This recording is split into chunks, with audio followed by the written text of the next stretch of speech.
नमस्कार मित्रों, फिर से एक बार आपका टारगेट विथ अजय पांडे में हार्दिक स्वागत और अभिनंदन है। अभी तक हमने आपको ये पढ़ाया था कि अम्ल किसे कहते हैं और क्षार किसे कहते हैं। हमने इसके पहले आपको पढ़ाया कि अम्ल अर्थात ऐसे रासायनिक पदार्थ जो जल में घुलकर हमें H+ आयन देते हैं उसे हमने अम्ल कहा था, और क्षार ऐसे रासायनिक पदार्थ जिन्हें जल में घोलने पर वह हमें OH- आयन देते हैं उन्हें हम क्षार कहें।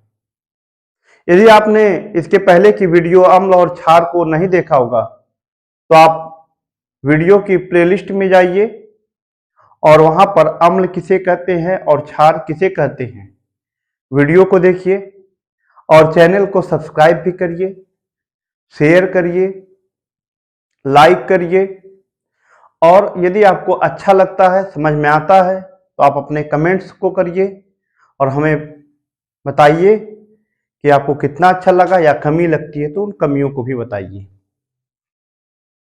अब देखिए, हमने अभी जाना कि ऐसे रासायनिक पदार्थ जिन्हें हमने जल में घोला और जल में वे घुलने के बाद H+ आयन देते हैं, लेकिन क्या हम उस रासायनिक पदार्थ को जल में घोले तो क्या वह तुरंत हमें H+ आयन दे दिया? क्या वह तुरंत आयनित हो गया, या हमें कितनी मात्रा में H+ आयन देता है? अगर जैसे हम कहें कि किसी के पास ज्यादा धन है तो आप कहेंगे कि ज्यादा धनवान है, बहुत अमीर है। और यदि हम कहेंगे कि किसी व्यक्ति के पास बहुत कम पैसा है, खाने पीने के लिए नहीं है, तो आप कहेंगे कि वह बहुत गरीब है, बहुत कमजोर है। भाई, जिसके पास जो बहुत अमीर है उसके पास ज्यादा पैसा है और जो गरीब है उसके पास कम पैसा है। तो उसी आधार पर हम कह सकते हैं, यहां पर समझने का प्रयास करेंगे कि अम्ल और क्षारों की प्रबलता के विषय में हम यहां पे समझेंगे कि जब हम किसी अम्ल को जल में घोले और वह घुलने के बाद यदि वह तुरंत आयनित हो जाता है और ज्यादा से ज्यादा मात्रा में H+ आयन देता है, तब हम यह कह सकते हैं कि वह प्रबल है, मजबूत है। और यदि उस रासायनिक पदार्थ को हमने जल में घोला और वह जल में घुलने के बाद कम मात्रा में हाइड्रोजन आयन देता है या जल्दी आयनित नहीं होता है, तो उसे हम क्या कहेंगे? वह कमजोर है, दुर्बल है। तो अब इसी आधार पर हम समझेंगे कि प्रबल अम्ल क्या होता है। आप शायद समझ गए होंगे प्रबल अम्ल क्या होता है। हम इसे कह सकते हैं, आप भी थोड़ा अपने मन में कहिए या अभी समझे ही होंगे, कि ऐसे अम्ल या ऐसे रासायनिक पदार्थ या ऐसे अम्ल जिन्हें हम जल में घोले, यहां पे अम्ल की बात हो रही है, तो ऐसे अम्ल जिन्हें हम जल में घोले तो वह आयनित होकर तुरंत आयनित हो जाए, आयनित होने में समय न लगाए और ज्यादा से ज्यादा मात्रा में हाइड्रोजन आयन दे, ज्यादा से ज्यादा मात्रा में हाइड्रोजन आयन दे, तो उसे हम कहेंगे प्रबल अम्ल।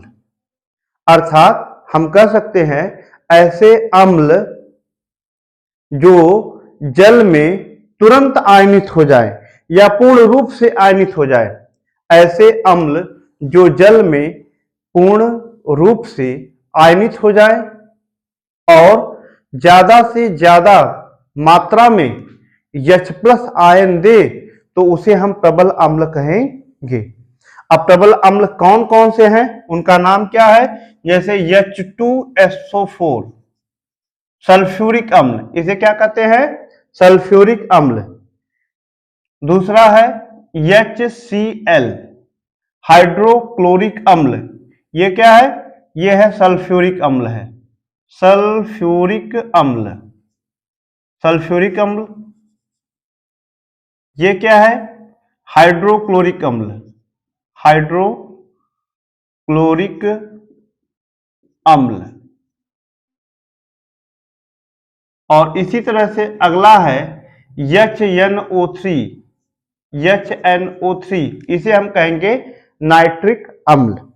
ये जो है ना, इनको, यह है नाइट्रिक अम्ल, नोट कर लीजिएगा, नाइट्रिक अम्ल। इनको हम जैसे ही जल में घोलते हैं तो वह अतिशीघ्र तुरंत आयनित हो जाते हैं, और आयनित होकर ज्यादा से ज्यादा मात्रा में H+ देते हैं, इसलिए इन्हें हम प्रबल अम्ल कहते हैं। इसी आधार पर आप अगला जो है दुर्बल अम्ल, अगला जो टॉपिक होगा इसमें, ये तो प्रबल अम्ल हो गया, और दुर्बल अम्ल क्या होता है तो आप समझ गए होंगे कि ऐसे अम्ल जो जलीय विलयन में पूर्ण रूप से आयनित न हो और कम मात्रा में हाइड्रोजन आयन दे। ठीक है, ऐसे अम्ल जो जलीय विलयन में पूर्ण रूप से आयनित न हो और कम मात्रा में H+ आयन दें, उन्हें हम दुर्बल अम्ल कहते हैं। जैसे H2S, इसे आप नोट कर लीजिए, हाइड्रोजन सल्फाइड। ये क्या है? H2S, hydrogen sulphide. HCN, hydrogen cyanide. ये क्या है? Hydrogen cyanide. Hydrogen sulphide, hydrogen cyanide. फिर है CH3COOH, यह है एसिटिक अम्ल। क्या है? एसिटिक अम्ल। अगला है H2SO3, H2SO3, इसे हम कहेंगे सल्फ्यूरस अम्ल। इसे क्या कहेंगे? सल्फ्यूरस अम्ल। और एक और है H2CO3, इसे कहेंगे कार्बोनिक अम्ल। क्या नाम है इसका? कार्बोनिक अम्ल। और एक और आप नोट कर लीजिएगा, C2H2O4, ऑक्जैलिक अम्ल। ये क्या है? ऑक्जैलिक अम्ल।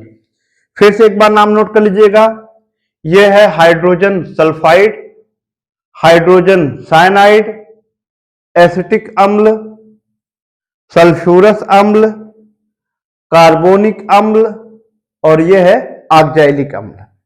यदि इन्हें हम जल में घोलते हैं तो यह पूर्ण रूप से आयनित नहीं होते हैं और कम से कम मात्रा में यह हमें H+ आयन देते हैं।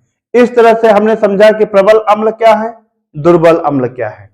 इसके आगे हम समझते हैं कि प्रबल क्षार क्या होते हैं और दुर्बल क्षार क्या होते हैं। तो वही ऐसे क्षार, जो प्रबल क्षार की बात कर रहे हैं, ऐसे क्षार जो जल में घुलकर पूर्ण रूप से आयनित हो जाते हैं, ऐसे क्षार जो जल में घुलकर पूर्ण रूप से आयनित हो जाते हैं और अत्यधिक मात्रा में OH- आयन देते हैं, उन्हें हम प्रबल क्षार कहते हैं। ऐसे क्षार जो जलीय विलयन में घुलकर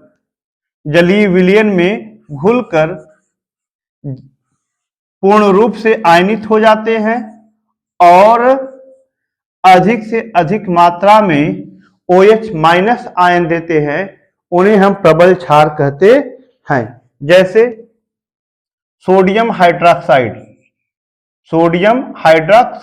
NaOH, और KOH, पोटेशियम हाइड्रोक्साइड। यदि इन्हें हम जल में घोलें तो यह पूर्ण रूप से आयनित हो जाते हैं और ज्यादा से ज्यादा मात्रा में OH- आयन को देते हैं, इसलिए ये क्या है? प्रबल क्षार है। अगला इसी क्रम में दुर्बल क्षार क्या होता है, तो आप इसकी परिभाषा आसानी से लिख सकते हैं। दुर्बल क्षार की, ऐसे क्षार जिन्हें जल में घोलने पर यह पूर्ण रूप से आयनित नहीं होते हैं और कम से कम मात्रा में OH माइनस आयन देते हैं, उन्हें हम दुर्बल क्षार कहते हैं। जैसे अमोनियम हाइड्रोक्साइड, अमोनियम हाइड्रोक्साइड क्या है, अमोनियम हाइड्रोक्साइड, जैसे है अमोनियम हाइड्रोक्साइड।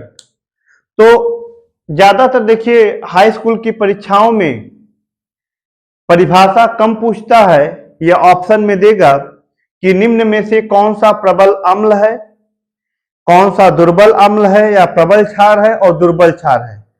उसी क्रम में आपको इन्हें याद करना है कि प्रबल अम्ल कौन है, दुर्बल अम्ल कौन है, प्रबल क्षार कौन है और दुर्बल क्षार कौन है, और उसे बताना है।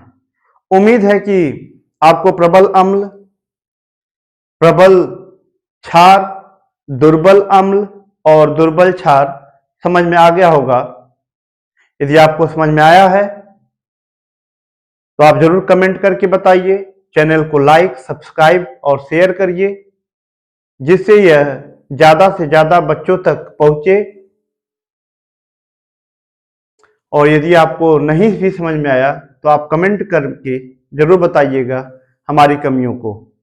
धन्यवाद।